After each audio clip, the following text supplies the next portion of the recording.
and welcome to this week's Three Legs, Four Wheels F1 podcast. It's Paul here with Sean, Chris, and Lee. How are we all doing? Fabulous. yeah, Okay, reasonable. Yeah, reasonable. I mean, I don't know about anybody else, but last week's show, that wore me out. Yeah. I mean, the I can't quite remember what we talked about, but it's Clearly nice a to classic, speak to though. everyone again, just a week later. Yeah, I mean... 7 days can seem like such a long time. Can can't seem it? like 7 weeks. It can seem like ages.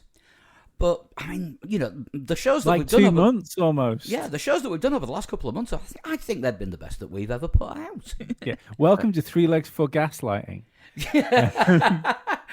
Yeah, sorry about the unplanned break. I've tried to keep things active on social media. As I tweeted, I've not been too well, but I am feeling absolutely tons better now.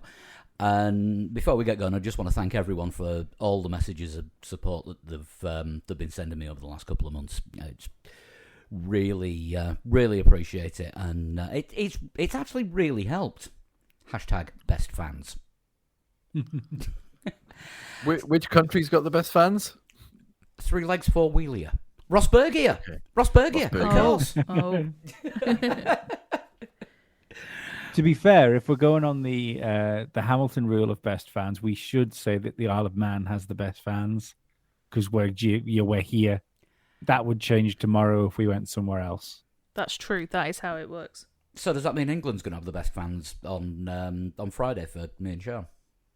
Yes, it does. I'll bear that in mind when we land. Right, so we've got a bit of catching up to do, haven't we? Loads. Not really.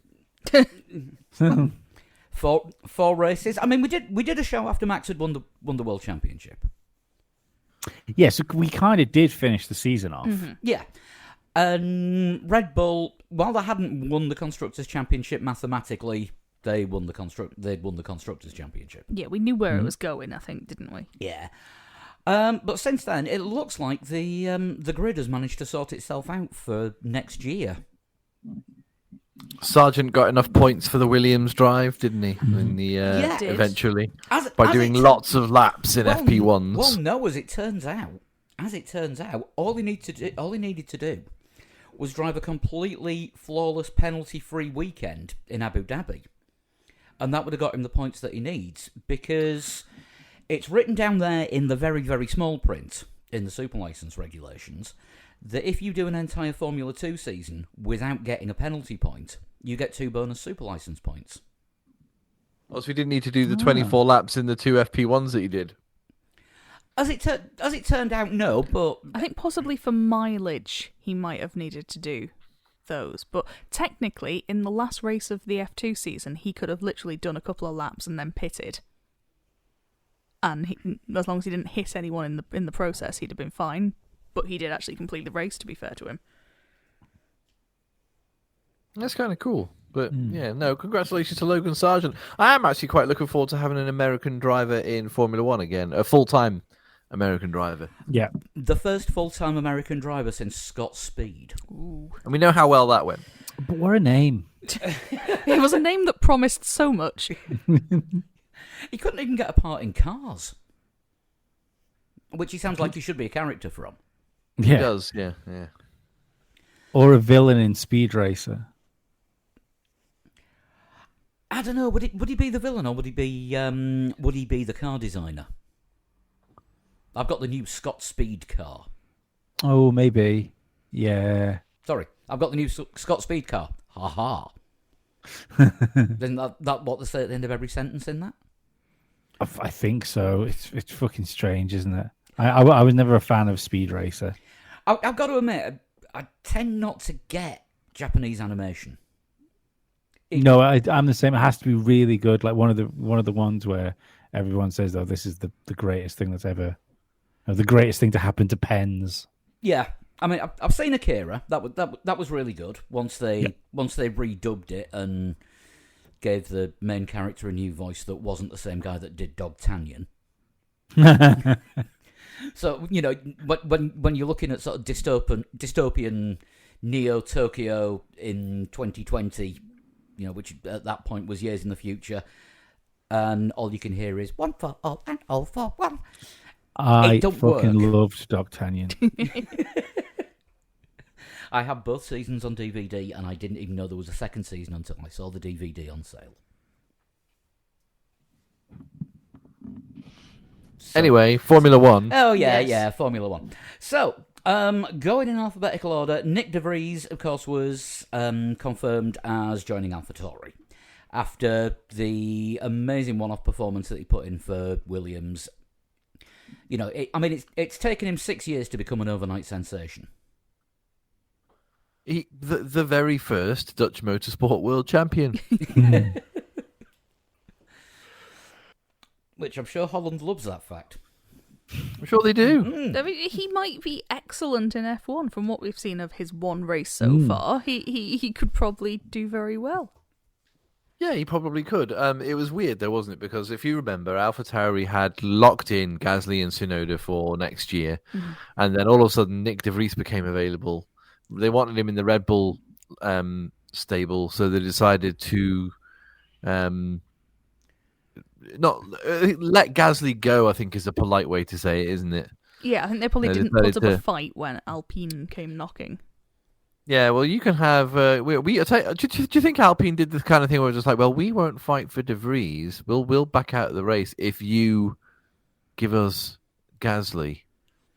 And then they went, yeah, that seems like a fair. Possibly? Yeah, because they'd lost out on Piastri, which we're going back to start of August Yes. when all that happened. Yep. Start of the summer break, and just to revisit it slightly, if you look up clusterfuck in the F1 dictionary, you will just get first week in August. So, because and I think that was the key to everything happening. That and Alex Albon's appendix. Yeah, of course. Yeah. Albon's appendix, of course, giving Nick De Vries that drive, and then Nick De Vries smashing it literally in the Williams. Did he score half the team's points for the season in that race? Because we normally get a team that finished in 10th, wouldn't we? That would have 0 points, or maybe 1 or 2 points. This year, Williams did still finish 10th, but they had 8 points. He definitely got a chunk of that, didn't he? I think Albon had a few. Albon scored 4. De Vries and Latifi scored 2 each. Uh-huh. But Latifi had like a full season for that. Yes. Uh-huh. Yeah. I don't feel Albon's got as much credit as he deserves for his season at Williams. Yeah, he's done a really, really good job for Williams this year. And Yeah, hopefully- it seemed like George Russell could do no wrong while not scoring points, for most of his time at Williams. Albon comes along, has like a pretty excellent year in the worst car on the grid, and nobody pays any attention to him. Well, that's the thing. I mean, Russell was getting all the attention in 2021, and Williams were just going to be an afterthought after he left. I mean, what are we? 3 points finishes, 2 tenths and a 9th, but comfortably outperformed his teammate, who again seemed to get more attention than him, just by dint of being massively off the pace. Yeah. I think he had some really good qualifying as well, didn't he, Albon? I think I wouldn't go as far as to Yeah, say a Q3s. regular in Q3, but certainly, had a few sort of 6th, 7th, 8ths.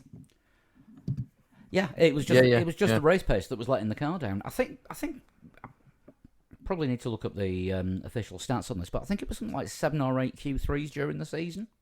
It's decent. Yeah, I think something like that. When your teammates sort of pretty much constantly back row. Oh, I mean, it was a massive gap as well. Oh, yeah. There was some qualifying sessions there where it was just a huge gap between those two drivers. Maybe that's part of the problem. When you've got when you had Russell and Latifi in a car together, Latifi was still like a kind of unknown quantity, whereas we all know he's shite now. So it's not quite as impressive to see his teammate destroy him because you expect like Latifi's teammate to destroy him. But maybe that's part of the reason why Albon went under the radar a little bit. I think it could be because I mean, in 2021 we just had the running joke or the spinning joke that was Haas, who went the entire season without scoring a point. Mm-hmm. We were expecting Latifi to be the new, I don't know what's the best description for it, butt monkey. Butt monkey. I've never heard that expression before, Paul. Yeah, I think you could have left that hanging all night and none of us would have said butt monkey. Somebody sent me a link to a site called TV Tropes, and it's a popular trope on there. What is the definition of a butt monkey? Basically, the butt of the joke, the one that everyone takes the piss out of. The Charlie in It's Always Sunny in Philadelphia.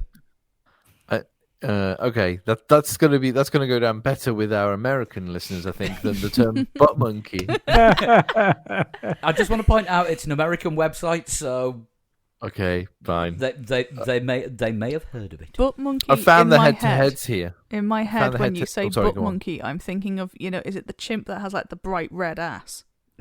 I'm thinking of that as being a butt monkey. Yeah, it's some kind of baboon or I something. think it is a baboon. Yes. Yeah. Anyway, I found the the head-to-heads. Yeah, what do we think it was, Albon Latifi? Bear in mind there was one race where it was De Vries Latifi. I'm gonna So go... 21 races. Mm-hmm. 21 races. What was the Are score? we counting De Vries as Albon? No. That's a separate thing entirely. Well, in that case, I'll go De Vries 1-0. Well, yes. Correct. And then Albon Latifi. 21, I reckon. Any advance on 21? I'm going to say 19-2. Any advance on 19-2? I've no idea. Yeah, and Paul's right, 19-2. Oh, there you go. Join us next week for the shunt replacement quiz. Who's a total butt monkey? I don't think it's going to catch on. Really? I'm still convinced that there is something on Pornhub which is absolutely rotten with that title. I'm going to try it. If I disappear, there's some... it's either really good or I've got a virus. The search. Oh my god! Oh, this is 6 weeks of not speaking to people all coming out at once in it. Are we doing butt with 2 T's? Yes.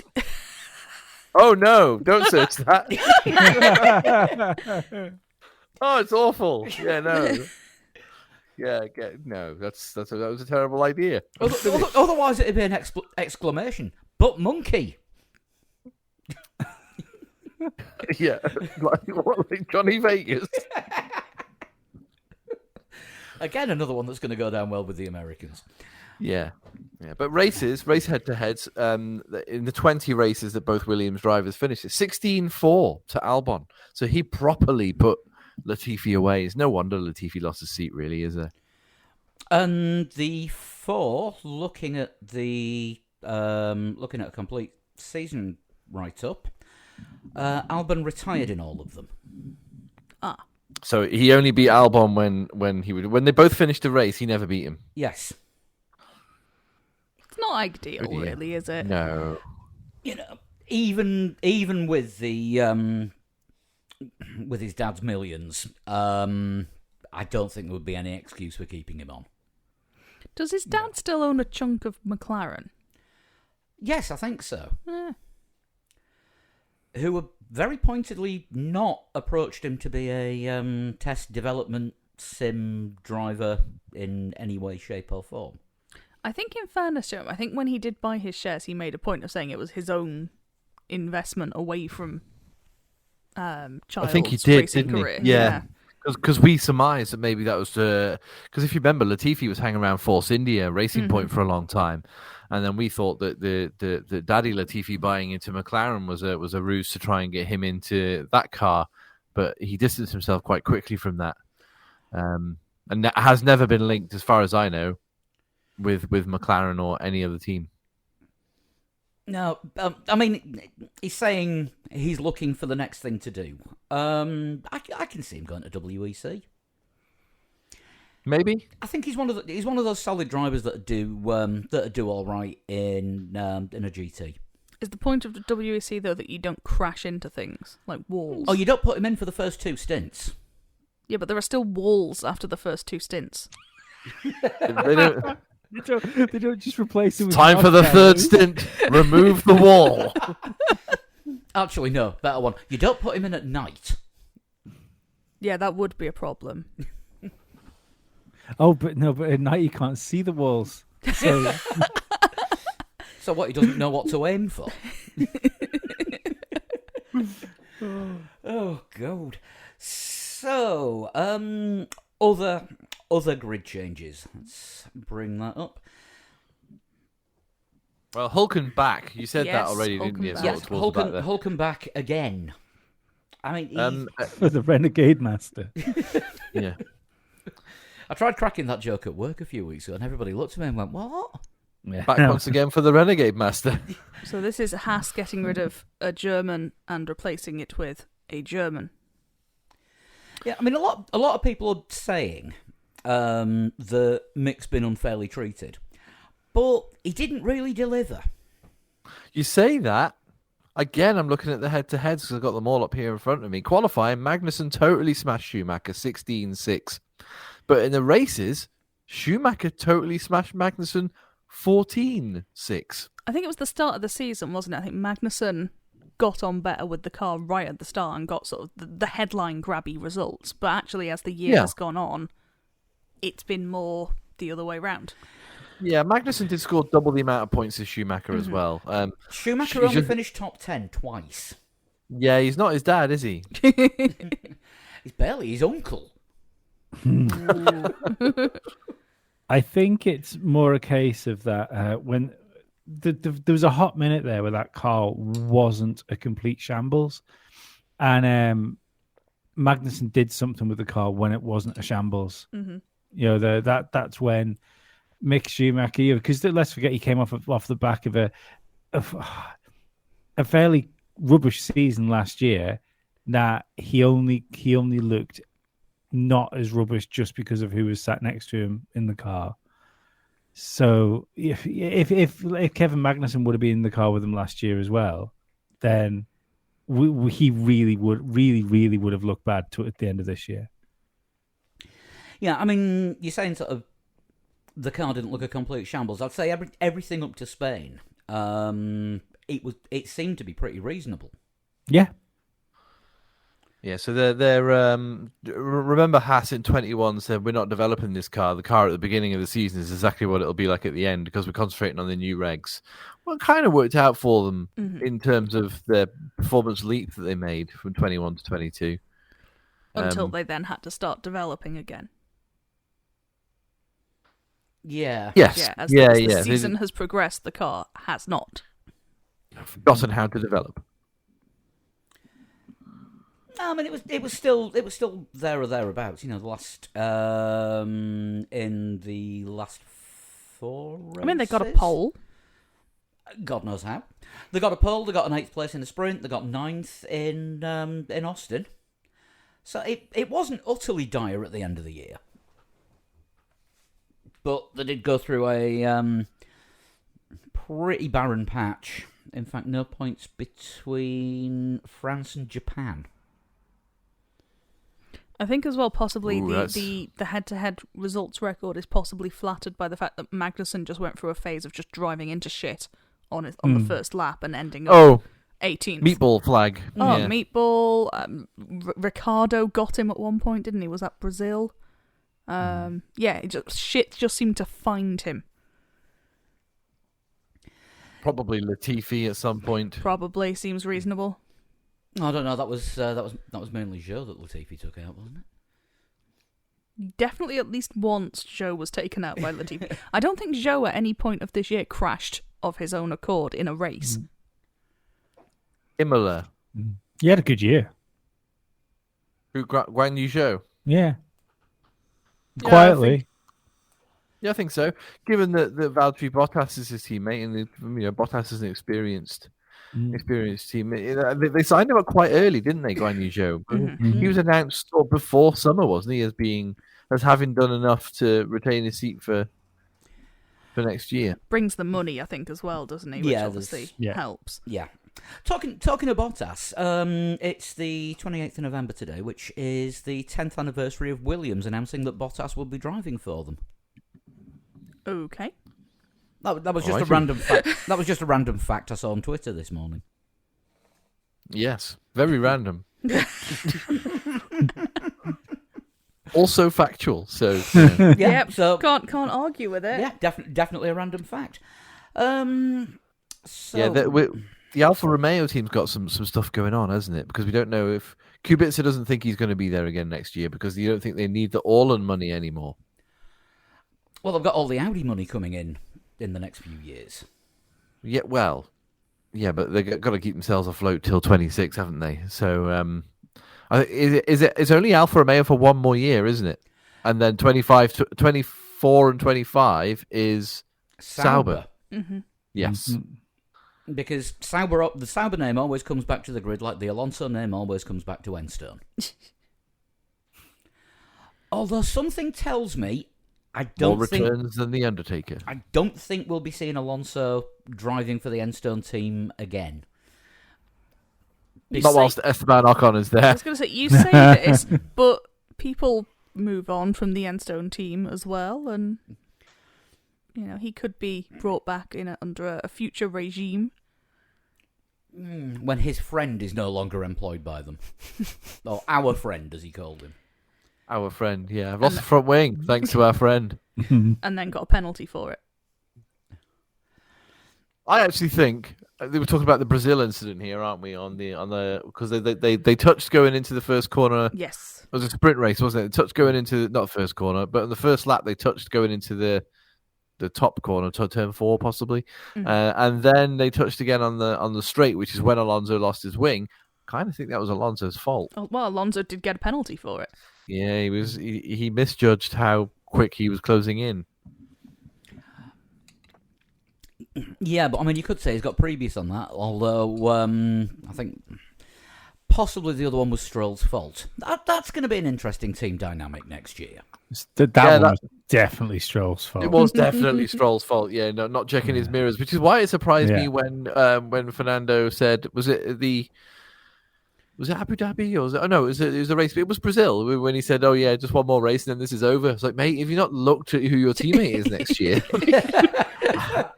I think there's a significant chance that Alonso won't necessarily have to deal with Lance Stroll on track an awful lot.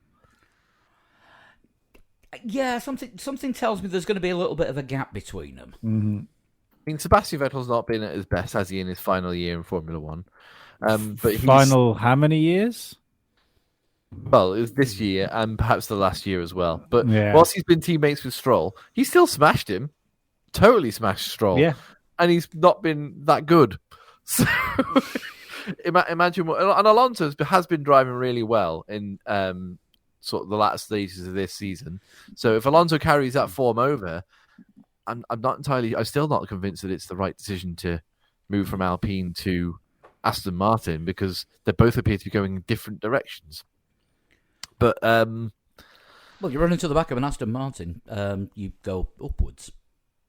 You run into the back run into the back of an Alpine, you go into the pits. Yeah, but Aston Martin were the team formerly known as Racing Point Force India, consistently finishing fourth for like 3 or 4 years in a row, and they're like, yeah, now we're Aston Martin, drops to the back of the grid.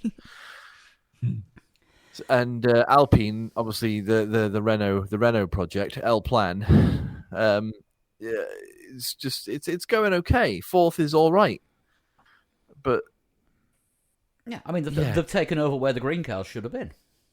Yeah, exactly. And the Alpine beat McLaren, which is what happens when you get rid of their engines. I think it's going to be interesting what happens to Alpine because how many times have we seen this from the Enstone team in recent years where it seems like every guise they've been in, they've got to a point where they look like they're knocking on, joining the top teams again, or not maybe not being amongst them, but certainly closing into the back of them, and then they just seem to fall off and disappear. Well, that usually sort of coincides with Renault saying, yes, we're leaving F1, we've had enough. Yeah, that's fair. But I don't know. There's just something. I mean, maybe it's a funding thing. Of all the like works team outfits, they've got like the lowest works team budget, haven't they? It's like they've got the sort of the Renault Alpine group. It's like they've got this idea of we desperately want to be in F1 and can't quite keep away from it. But yeah, they're not prepared to put the same money into it. Yeah, I mean, how many times have they left now? Both as a constructor and an engine supplier. It's many. Yeah, Mm-hmm. yeah. Yeah, so do we think, going back to the Alfa Romeo, do we think Théo Pourchaire is probably going to be the reserve driver for next year? I would imagine so. Would have thought so. He put a statement out today saying for the first time in about 4 years he doesn't know what he's going to be doing next season. So I'm taking it as read that he does know what he's going to be doing next season, but he's not allowed to tell anyone yet. Is it not going to be Mick Doohan? Or For Nick Alpine. Is it what's his first Jack name? Doohan. Jack Doohan. Jack Yeah, he'll be Jack for Doohan at Alpine. Alpine. Oh, sorry. I thought that's what we talked about was Alpine. That's why I got confused. Yeah, no, the Alfa Romeo seat because Sorry, Kubica is going. So Piastri's obviously gone to McLaren, so that frees up Jack Doohan to be Alpine's reserve driver. Yes. Don't Red Bull own him? Or No, he Not left anymore. them. He left them for this season. oh right. So this whole year he's been Alpine, which might have So worked out quite well for him given how Piastri played out. Yeah. yeah. Daniel Ricciardo has decided to go back to Red Bull as Yes. now it's the official title is third driver. It's not reserve, it's third driver. Isn't that the same thing? I've seen a couple of people like pull that up. Yeah, I feel that's just the same. I think it probably is a title for sort of ego reasons. Yeah. Yeah, because I mean they've already said that if a AlphaTauri or Red Bull driver can't participate in a weekend, then Liam Lawson gets the seat. Of course, yeah, Liam Lawson's going to be the AlphaTauri reserve. Mm-hmm. And do we think it's not been confirmed yet? Has it Mick Schumacher going to Mercedes? Well, Toto's been singing his praises. Because Stoffel's at Aston Martin now, isn't he? So he's gone from Mercedes. Nick De Vries isn't in the pool anymore. Nope. It would make sense. They need someone, so yeah, why not Mick?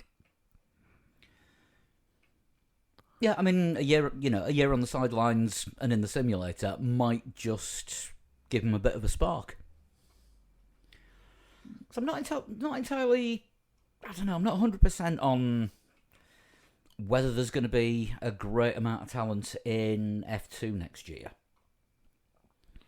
It comes and goes in waves, doesn't it? Because Yeah. remember, we had the years where we had, and I don't mean this in a British leaning way, but when we had George Russell, Lando Norris, Alex Albon, all in the same year.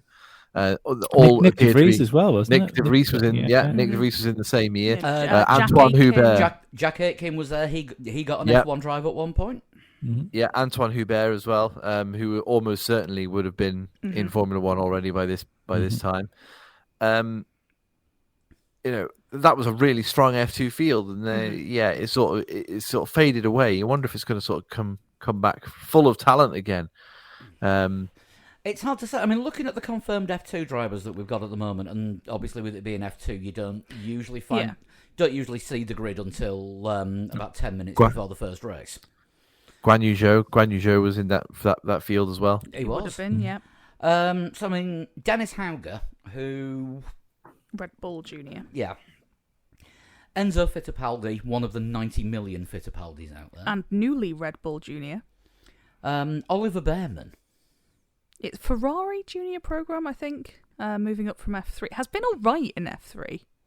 No, he's with Prema, so there's a good chance it'll be Ferrari Junior. But the Prema other driver is Mercedes. Freddie Vesti, Yes. who has been round a while. Yeah. So is he maybe going to get the Mercedes driver, third driver, reserve driver seat? He wouldn't have the super license points if he actually was got you. needed to race. Then we've got Arthur Leclerc, who...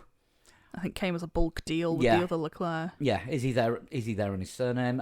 Clement Novalak, who appears to have been a super sub for the last couple of seasons. Schwartzman's not in F2 this year, no. Not No. at the minute, but he did the F1 Young Drivers Test. And He he's did, now- for Ferrari. Yeah, he's now racing under an Israeli license, but he's always been on the Ferrari program. Did they use him in sports cars a bit this year? I feel like they put him in something. No, they might have done. Ralph Boschung, who is about to go into his 1, 2, 3, 4, 5. He's like the 6, new 7. Luca Giotto, isn't he? Yeah. He's just there. This is going to be his 8th season in F2. And With 2 Julian Palmers. he's never he's never finished in the championship higher than 10th. All right, 2020 he only did two races, but still. So realistically, we often talk about how it's a shame for certain drivers. Just one more to go. The other one's Kush Miney, who is owned by Red Bull. Is he? Yeah, I'm pretty sure they signed him recently. Really? It's just, I know we spoke a few times, haven't we, about like drivers like winning an F2 championship and then getting thrown out of F2. Mm-hmm. The next thing is they find themselves in World Endurance Championship or Formula E, never to be seen around a Formula One car again.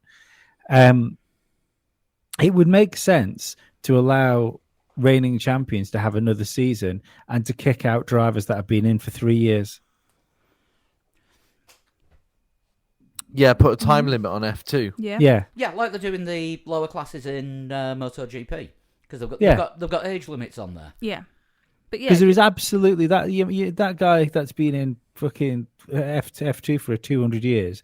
There is absolutely no point in him being there for another season or another season after that. Mm-hmm. You know, if Roberto it's- Mary went back to F2, didn't he? After F1. He was back in it this year for a while when Ralph Boschung, who's the one we're talking about here, who's been in there forever, had an injury. Roman Grosjean went back. Yeah.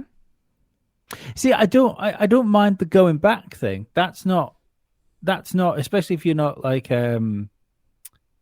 consecutive years, and especially someone going to Formula One, going back and then back to Formula One. I don't think that's as bad as somebody that's just in F2 that doesn't make it out of F2 but just sticks around for half a decade. Yeah, I mean, Ralph Boschung has been in every F2 season since it renamed from GP2 in 2017. And yet, we've got champion from this year without a seat for next year. Piastri has just been sat around doing fuck all for the last year. Nick de Vries has had to wait quite a while for his chance in F1. Like, these are all Maybe you people could who probably work could have it. done with another season. Maybe you could work at that. Any driver is only allowed 3 seasons in F2, regardless. You know, you give them a 3-season cap. So if they win it in their first year or their second year, you know, they've still got like another 1 or 2 years, depending on if they become champion. That feels fair. It also means that you could have a Roman Grosjean situation where someone makes it to F1, isn't actually quite ready, and has to knock back down for a season to go back up to Formula One, and still not be quite ready. Yeah, it would work having some kind of limit on it, definitely, rather than, it's the champion who can't drive again.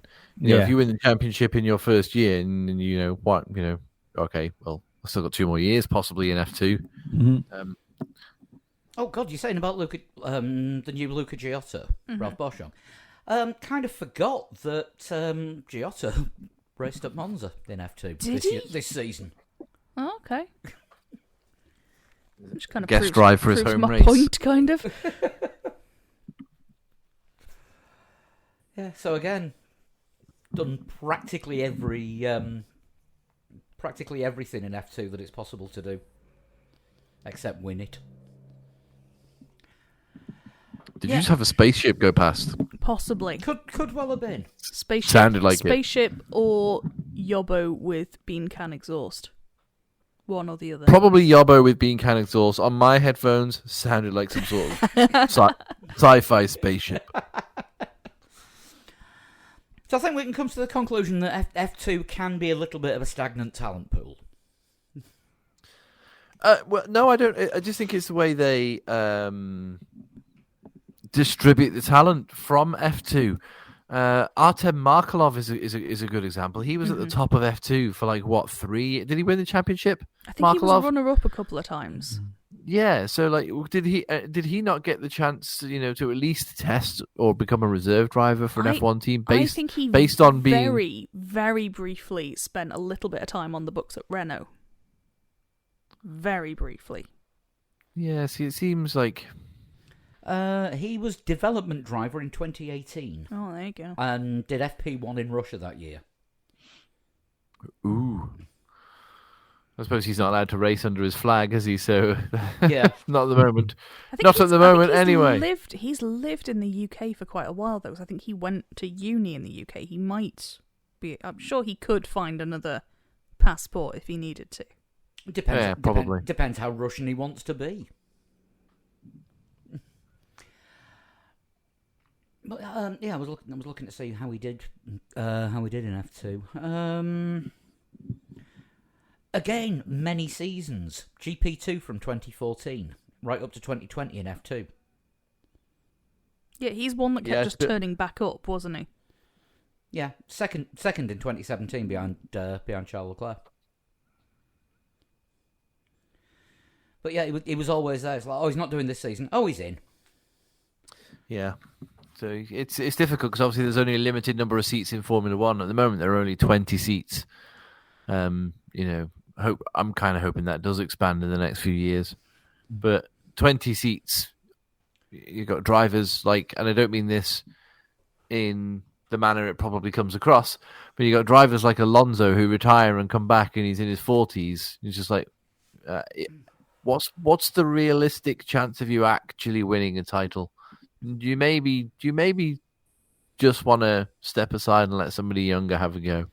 I mean, that's the thing, because I mean, your average Formula One career, if you go back to sort of 90s, noughties, you were looking at 5 or 6 years, and the grid was constantly changing. All right, there was a lot more teams on there as well, and there was a lot of no-hoper teams that were just taking pay drivers. But even in your top teams, you were getting sort of 5 or 6 years, and then that would be it. Now you look at the career length of drivers like Alonso, Hamilton, Vettel was around for. Kimi Raikkonen's a prime example. Mm-hmm. Yeah, he retired after he was world champion, came back for a second stint, and his second stint was longer than his first. Yeah. Yeah, I mean Vettel's what, 35, which is comparatively quite young. I think we're not taking into account what's like progressions in sports science. though. I was going to say that is the main thing, because sports science training, even sports psychology, even like what were like how close to the edge you can get with like legal supplements now. For where if a rider, driver, athlete of any type gets like to a certain level, you can essentially ask to get your testosterone levels bumped back up, legally. So that's it's just a massive game changer when it comes to people competing into later life. Yeah, you see a lot of drivers as well. They take that kind of like the orange gel packs, which you see athletes taking all the time, but they're usually formulated. They're individually formulated, though, aren't they? Yeah, but they're usually individually formulated for like the top athletes. Yeah. So Fernando Alonso's is not going to be the same as George Russell's, for example. No. Yeah, I tried one of the gel packs once when I was on a bike ride, and I've got to say I was surprised how quick and how well it worked. Well, there you go. Yeah, it was it was a right energy boost. I was I thought I'll give it a go. It's only a couple of quid. What's it going to do apart from taste like sweets? What's wrong with sweets? Nothing. And it's sweets aren't the easiest thing to access when you're riding a bike. No, it's faff. Yeah. However, a gel pack is, and it tasted like sweets, and I got an extra sort of 4 or 5 miles out of it. I was like, yeah, I can do this. Just to prove I do physical activity once a year. Nobody's convinced. Sim racing doesn't count, apparently. Right, okay, fair enough. Moving on. We mentioned Hulkenberg, but... We did. Yes, not in great detail. Do we think that it's a good move, a bad move, or what the hell? I mean, Haas have got a German sponsor. They want a German driver in the car. Mm-hmm. Yeah, it's a strange one to me because, like I just said before about drivers coming back, I think Hulkenberg did his time in Formula One, and I don't know that he's going to ever improve on what he achieved in the 10, 12 years that he was in the sport originally, if you know what I mean, his first stint. No when he couldn't find podiums and 7th in the championship. Is that as high as he got? 7th? Yeah, because didn't he win the Formula 1B title? No, possibly. Probably. But it's just I don't know that he's going to get better results than that ever. No, I mean, I think the joke about him never getting a podium will run and run.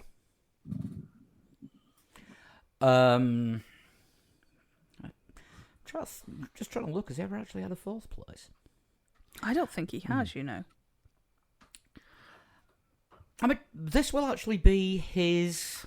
I mean, technically, 3rd F1 stint. Because he did 2010 and then was reserve driver for Force India in 2011. Mm-hmm. And then over the last 2 years, he's been everybody's reserve driver. So this is his 3rd crack at full-time F1. He's had a couple of 4ths. Belgium 2012 and Korea, remember that, Ooh, 2013. Yes. But of course he did win Le Mans. Yes. Yeah, would they have been better getting somebody else in? But is there another German driver that would have been up to it? It's not just. I don't even think it's just nationality. It's somebody that look what they've lost this year, driver lineup wise with Schumacher. Yeah, I think arguably they're getting a better driver than Magnussen in Hulkenberg, and it's when you're a mid-grid team like Haas, which has had like some fucking awful years now, where we've constantly been talking about whether they're going to stay in the sport or not, and how long Gene Haas is going to continue to put his hand in his pocket for the team. It's a reset year. You know, it's just like, let's get 2 reasonably dependable drivers, like one dependable driver and Kevin Magnussen that, you know, has a turn of speed but can still be a little bit edgy at times.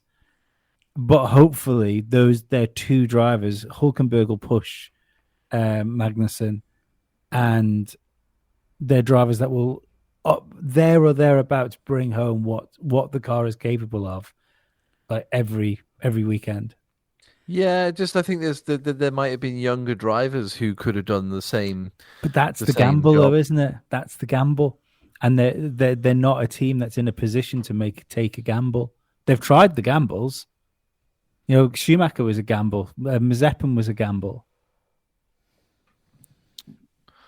Yeah, fair play. I guess yeah. the next gamble would be Pietro Fittipaldi. Yeah, and let's be perfectly honest, I'd take Hulkenberg.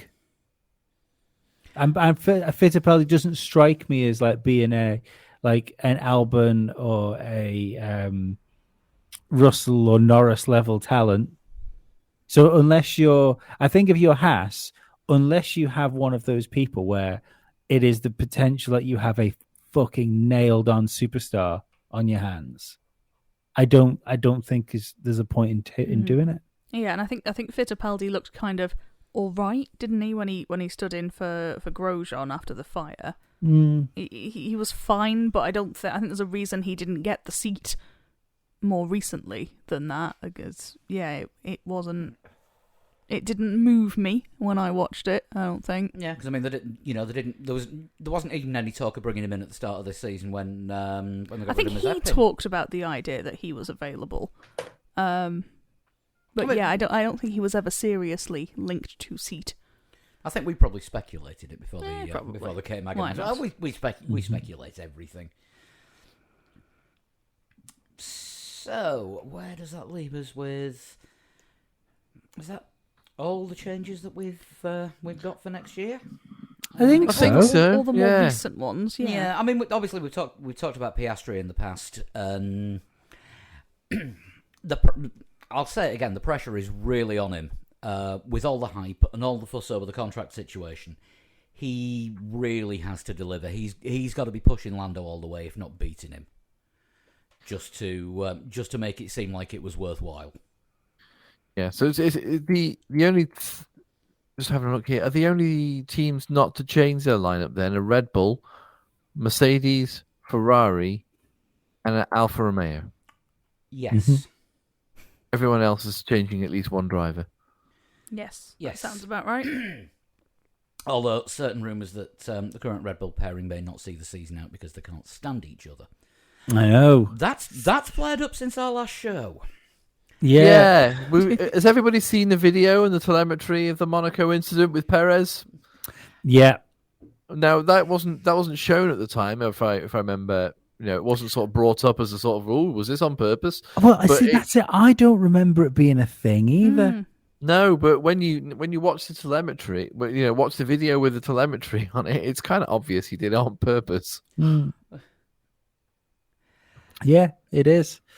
And to be perfectly honest, let's say the talks coming out of Red Bull, also rumors coming out of Red Bull after the Max incident, which genuinely, when you think of the hassle like Max got for that in the end, if he's upset with his teammate because his teammate intentionally crashed to get a better qualifying position, I could see him being rather upset with that.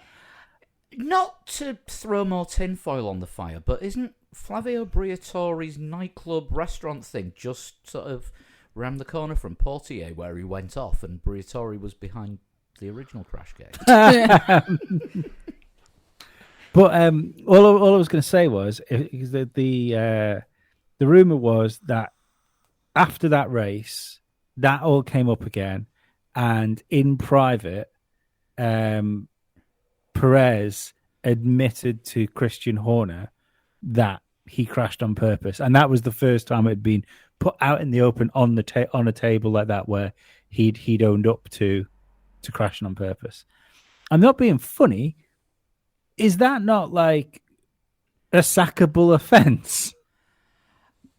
Well, yes. You'd feel so. You'd feel like that's. I mean, it's not just the fact that. I mean, obviously, we've had drivers do things in the past, like Mr. Schumacher. I'm looking at you. Well, But there's a difference. I think there's even a more acceptable difference of your number one driver doing something like that. This is just within a team. Your number one driver doing something like that, as opposed to your fucking number two driver, which is supposed to be helping the guy who's just hindered. I guess the issue is at don't that point of forget the Nico season. Rosberg did it. Yes. Yeah, Nico Rosberg did it as well, though, didn't he? He Didn't crash overshot. though. No, he overshot to make sure the yellow flags were out, so Yeah. that nobody could beat his time. But at that point of the season, you've got a driver lineup that is working and is winning races. Would you actually want to fire one of them Yeah. at that point? Look at Alonso. He did the delayed pit exit so that Hamilton didn't have a chance to get another lap in. Yeah. Billionaire Flavio Briatore's nightclub is on the rundown from Casino Square to, is it Massenet, the next corner? Oh, so it's just a little bit before Portier. Yeah. It's still at that end of the circuit, though. It's walking distance. Yep. I'm claiming that one. I'm claiming that one. So, maybe the move from Danny Rick going to be this third driver at Red Bull might not be as daft as it sounds. The only thing that they would have is how would they know if they stick Daniel Ricciardo in a Red Bull, he's not going to do just as badly as he did in McLaren. I'm guessing Red Bull have got a better simulator, so they'll be able to tell how he'd do. That's fair. For all we know, he was terrible in the McLaren simulator as well. We don't really know that side, do we? Yeah, you never get told that sort of thing. Yeah, no, that's fair. You know, 'cause I'm guessing their pro versions of R Factor 2 are a little better than the ones that we get to play about with on a weekend. Yeah, well, I mean, McLaren are. I think they're just in the process of updating their simulator to be something more in line with like the top teams, aren't they? That's part of the upgrade path for the technology center. Yeah, and isn't it Lando that brings simulator sponsorship? So anything they've got would probably be tailored for him through his brother. Mm-hmm. Yes, that would sound about right. Of course, the McLaren Technology Centre is also in Star Wars. Yes. Is it? Yeah, the new series that's just come out, that Andor. Some of it was filmed in the foyer and the car boulevard in the McLaren Technology Centre. Did they have to get rid of all the McLarens to film it? I think they just sort of CGI'd them out. But you can definitely tell that it's there. The images were all over the interwebs.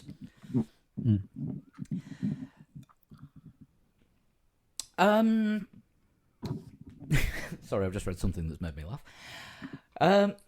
So that is the situation with the drivers. Now the team principals could be interesting because Ferrari in Abu Dhabi officially denied that Binotto was on the way out.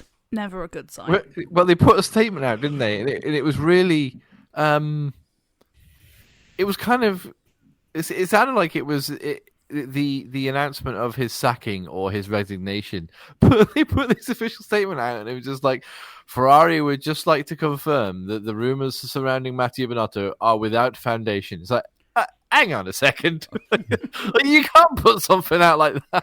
Just don't say anything. That's fine.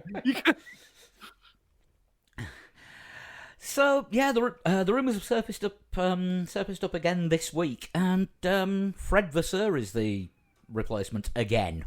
The hot rumor appears to be at the moment that the official statement will be tomorrow, because of course it will on a Tuesday. We don't do a show for like 6-7 weeks, and then the first time we come back, bloody Tuesday news goes and lands. And I'm not working from home tomorrow, so I can't even do a bleeding jump cut. Is this Ferrari doing the usual knee-jerk reaction of, oh, something's gone wrong, fire the team principal again? Or was Binotto not the right man for the job in the first place? I mean, they didn't win the World Championship, but Ferrari have still had the best year they've had for an awfully long time. Since 2018. Yeah, they got second, didn't they, right at the last race? Early doors, it looked like Ferrari might be a World Championship contender. No, that went out the window quite quickly. Mainly not because of the car, I don't think, but because of Ferrari and Charles Leclerc just not getting it right, to be perfectly honest with you. The only person at Ferrari who appears to have gotten anything right this year is Carlos Sainz. Well, it certainly wasn't any of the guys that are responsible for getting the tyres into the pit lane. No. No, Carlos Sainz calling the strategies mid-race. Like, we're going to go to plan C. No, we're not.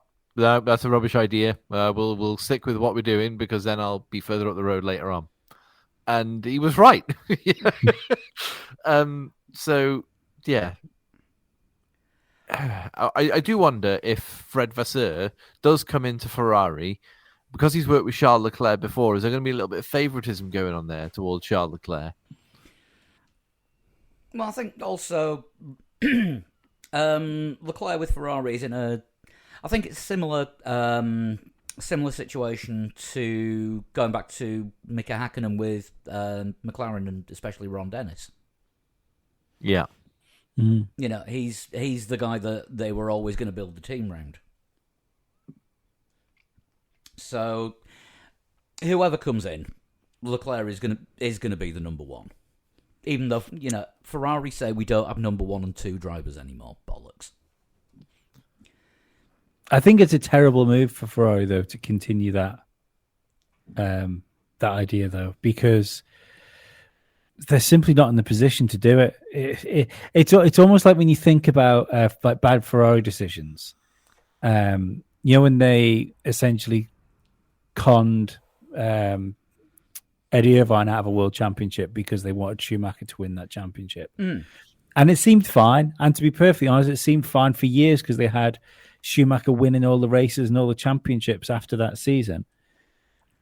But if you think of that now, Ferrari would chop each of their limbs off for that championship if they could have that right now.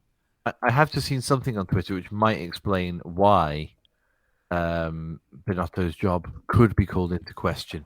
Do you remember mid-season when it's just like, well, if Ferrari are going to challenge for the championship, they're going to have to win all the races that are remaining? And Binotto said, there's no reason Ferrari can't win the final 10 races. In the final 10 races, the winners were Verstappen, Verstappen, Verstappen, Verstappen, Perez, Verstappen, Verstappen, Verstappen, Russell, Verstappen. No reason why they couldn't win those races. Aside from Ferrari. See what I mean? When you said something that bold and then you don't even get a single race win out of those 10, It's not a good look. that I can now see why, from a competitive angle, why his job might be, why somebody above him with the money and perhaps the executive decisions is going, well, you said you're going to win all the 10 races, you didn't even win one. What's going on? Well, they've got quite a few seconds. I mean, that's still nearly first. It's not first though, is it? It's about as good as Ferrari have got since Kimi. The first time round. Yeah, it's... I mean, Ferrari's usual thing is we're on a bad run, we're getting things wrong, on track and off track. Blame the guy at the top. Mm-hmm. I think so. It's for Formula One management style if they replace Formula One with football. Yeah. You know, there could be, hundreds of different reasons why they're screwing up.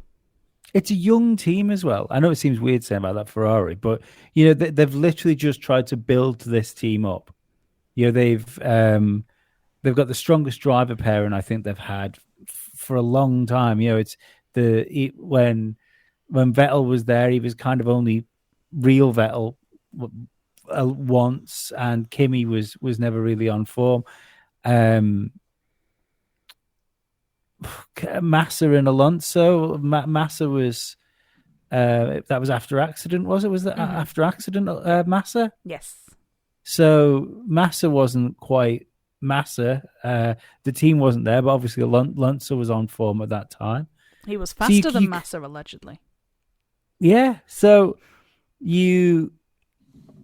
you got to go back to like Schumacher Massa or Schumacher Barrichello sort of, like a definite 1 and a definite 2, but two drivers driving at a really high level as well. Like that's so they're just building this team that looks like it could be Ferrari that could do some real damage in the future if everyone gets themselves into gear. And now they're going to try and take the underpinnings out of it before they've even got there. It just seems crazy. I'd hate to be Charles Leclerc. When you look at every driver since, I know Kimi won like a world championship and nobody really knows how. Because Alonso and Lewis and Ron didn't have a working podium pretty Yes. much every race that year. I remember that. That last race of that season, and like going for a piss after the Grand Prix had finished and thinking, I don't understand how Kimi Räikkönen's the world champion. But he was 17 points behind, and there were 20 available with 2 races to go. It's crazy. But never give up, kids. It's just if you're Charles Leclerc and you think, well, fuck me, the last guy that was like properly successful in a Ferrari was Michael Schumacher. Yeah, it don't bear thinking about. Yeah. So and then, like I say, the only other one which has been properly successful in like as in winning themselves a world championship was Kimi Räikkönen. Nobody fucking knows how he did it. Maybe someone should ask him how. How did you manage that in a red car? He just managed to make sure that the two McLarens just kept tripping over each other. And that's exactly what happened. McLaren were looking at each other and they forgot to look at the guy in the red car, and he ended up winning. Yeah, great. It was so good. But it's going to be the usual, isn't it? Oh, we're still not winning. Right, blame the guy at the top, bin him, bring somebody else in. It makes you wonder, doesn't it? Carlos has got one year left on his contract, I believe. Is this his last year in Ferrari? I don't know, to be honest with you. Yeah, I'm not sure. Leclerc's work out well. Isn't he? Yeah, Leclerc's long term. Yeah, he's got like another 3 or 4 years on his contract. It's something ridiculous, isn't it? I think Leclerc's at 26. We thought that was silly, and then Verstappen went and signed for Red Bull to 2028, was it, or something ridiculous like that? Yeah. But has The only thing with Verstappen's, but the only thing with Verstappen is that'll have all the performance clauses. Sainz has signed an extension, and he's there for 2 more years. Right. Okay. Oh well, he's in just as much trouble then. You can still pay someone to go away. Yeah, but Ferrari are good at that. Yes, yeah. But it's if he wants to jump, that would be the thing. My big one, and this is like going well into the future now, is who will be in what position when it's the right time to move to Audi. Which I think would probably be the first year of it becoming Sauber again, actually. Well, Sauber is year after next, isn't it? Yeah, 24. So, yeah, that's going to be the beginnings, probably, of the building of the Audi team. Hopefully, it won't be a rocky road, but I think that's the opportunity for somebody to find themselves in a Brawn. Maybe if Fred Vasseur does go to Ferrari to replace Mattia Binotto, Fred Vasseur's very good friend Cyril Abiteboul could possibly take over Alfa Romeo or Sauber until Audi are ready to put their own man in. Talks of Alan McNish. Just say, so we wouldn't have a clue what was going on there. Isn't there? What is that? That was my Cyril impression. Oh, okay. It's very accurate, to be fair. You sounded really far away. I thought somebody was. That's because I was talking quietly into a different microphone than the one that I normally talk to you through. Oh, okay, got you. Because we have to have separate microphones, one for the podcast and one for the call that we record the podcast on. Ooh, get you, Captain Two Mics. It's Alan McNish, isn't it? 1.5. That's supposed to be Audi. Alan McNish. He is their guy, but I think he's Formula E, isn't he, at the moment? At the moment is the crucial phrase you've said there. Yeah. I've read stories linking him to a possible Formula One entry. Yeah, so we'll see what happens with that Sauber team in Hinwil. I'll be surprised if Audi continue in Formula E when they come to Formula One. Well, a lot of teams are dropping out, aren't they? Mm-hmm. Yeah, I mean, Formula E seems to be very fluid at the moment with teams jumping in and out like nobody's business. Fluid? Do you mean diarrhea? Yeah, I was going to say they're usually falling off the back end. What is next year's Formula E grid like? Because there's gonna be some teams that we've no idea what they are. Nobody knows. Like nobody knows yet. When you say next year knows. as well, is it not probably a bit imminent because they do this weird like? No, it's. I think they've changed it now. Have they sorted their shit out? Yeah, now? it's officially called the 22-23 season, but the first race is in Mexico on the 14th of January, and this cat is an arsehole. I've got a cat on a shelf behind me that's got a lot of breakables on it. Oh, amazing. Get down. Come on. And the great sport of cat shoeing is what you hear going on now. Dizzy. Isn't McLaren, aren't they putting two of their many drivers in the team for Formula E, but we just don't know which two? Yes. Because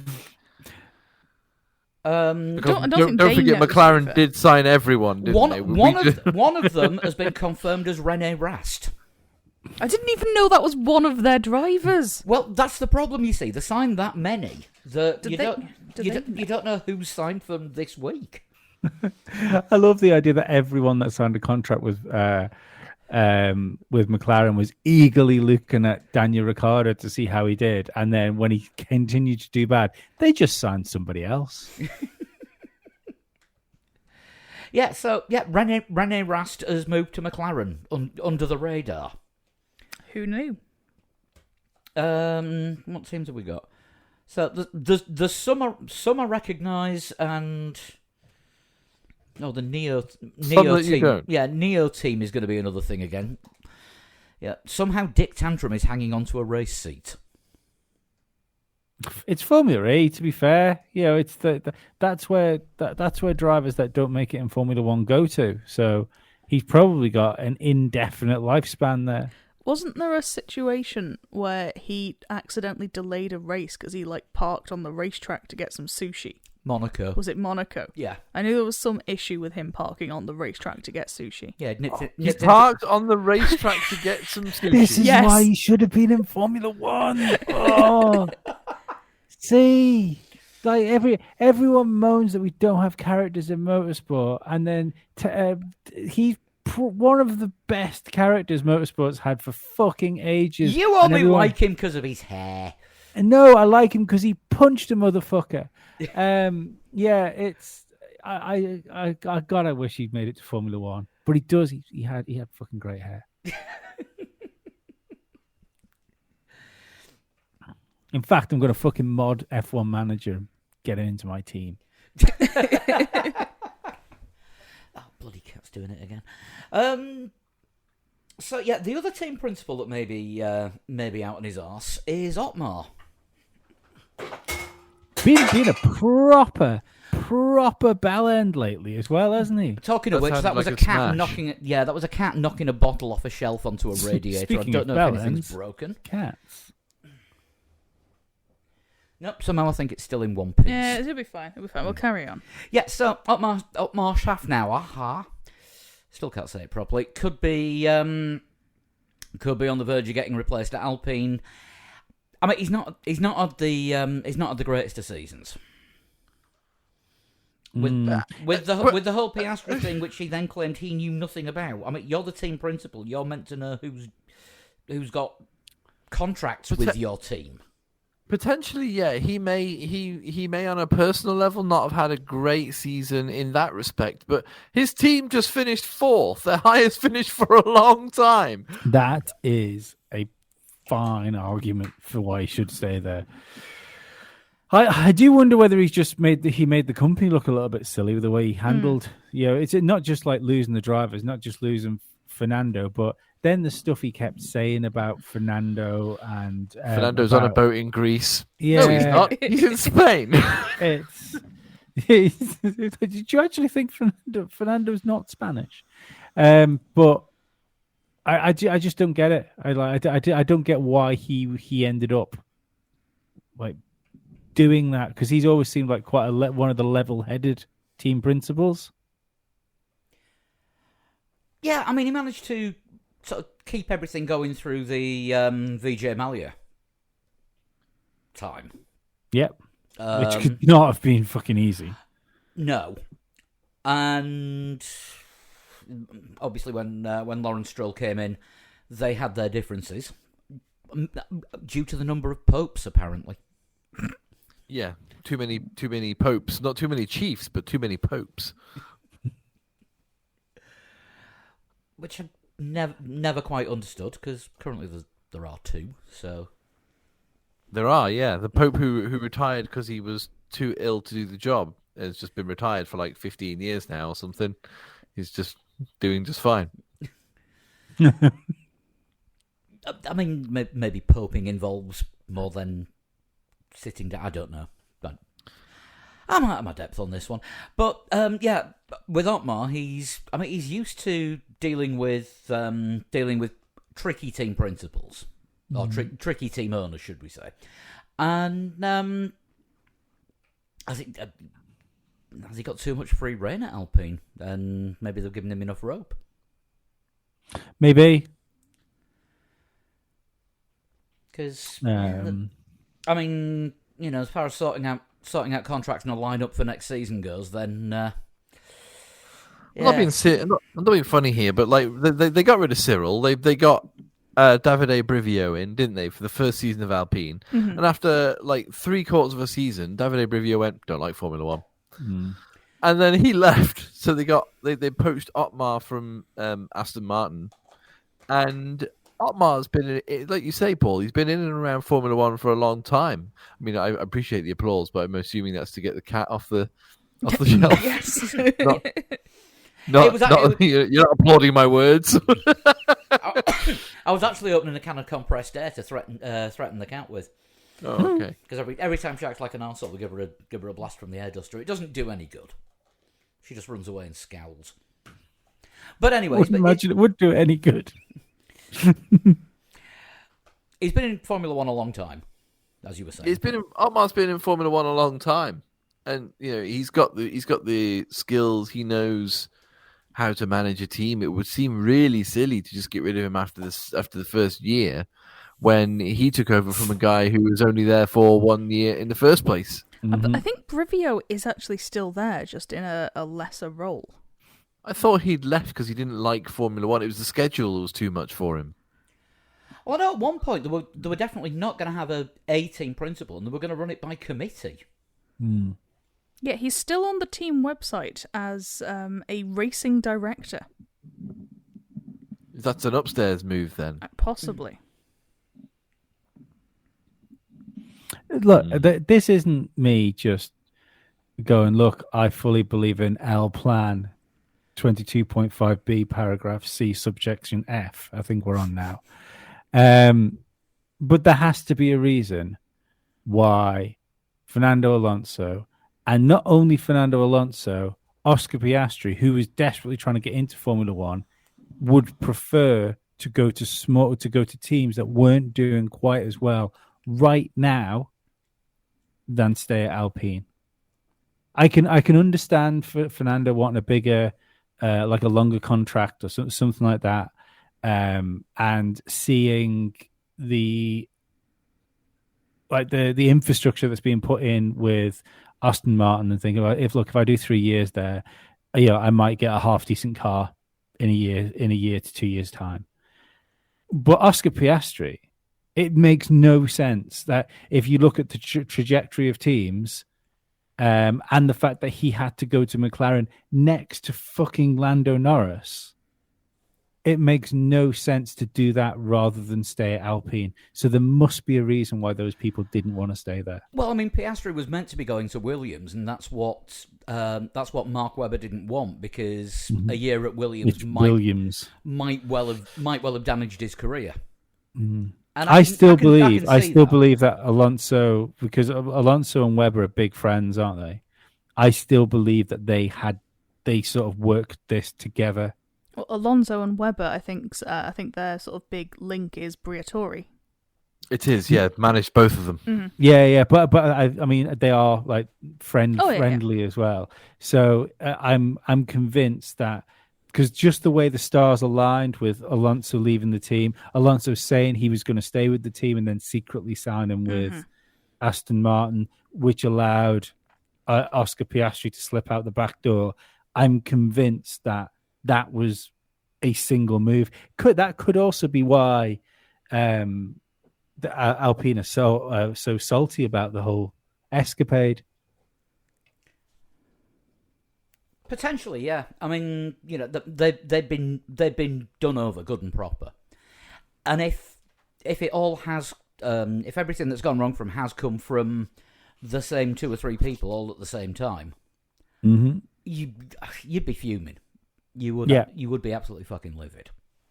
It definitely feels like a bit of inter-team discussions, but then again, that still goes back to, what are the reasons for it? Why would people be talking outside of class about the teachers? Mm. I mean, I get the feeling that towards the end of the season, the atmosphere around there was pretty toxic anyway. Mm-hmm. With Alonso on his way out, can't stand Ocon. To be fair, he does seem a bit of a prick, doesn't he? Oh, Alonso. Oh no, Ocon. He does seem to be. Yeah, he was a bit of a prick first time round in Formula One, and he seems to see. There's just something about him. He's got a slappable face. I think Ricciardo said that about it once, didn't he? That there's something about that kid's face I just don't like. It was words to that effect. Yeah. But yeah, Max Verstappen thought he had a slappable face, didn't he? That's very true. Yeah, and to be fair, Max had a good point on that occasion when you don't. Yeah, when you crash into the race leader under blue flags, it's not good. Was it a slappable face or a shovable shoulder? Possibly a shovable chest.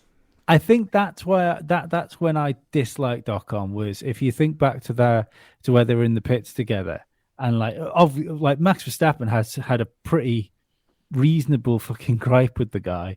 And he had that sort of full-on, like, passive-aggressive, what are you doing? I'm just here. How can we possibly be fighting? You know, well, I don't, you know. That's the point where you say, I'm really sorry about that. Yeah, but then Max goes and makes an identical move on the same corner a couple of years later. Yeah, I'm not saying it was right. I'm just saying I can see why. Plus, Max is future GOAT, isn't he? So, it's fine. Once he gets good enough to take the crown off Latifi, of course. Yeah. Well, considering we didn't have a plan for anything to talk about tonight, we were doing a show before we put something together for the season review. We managed to get an hour and a quarter out of it. Fucking smashed it. Yeah. That's all right. Have we got anything else?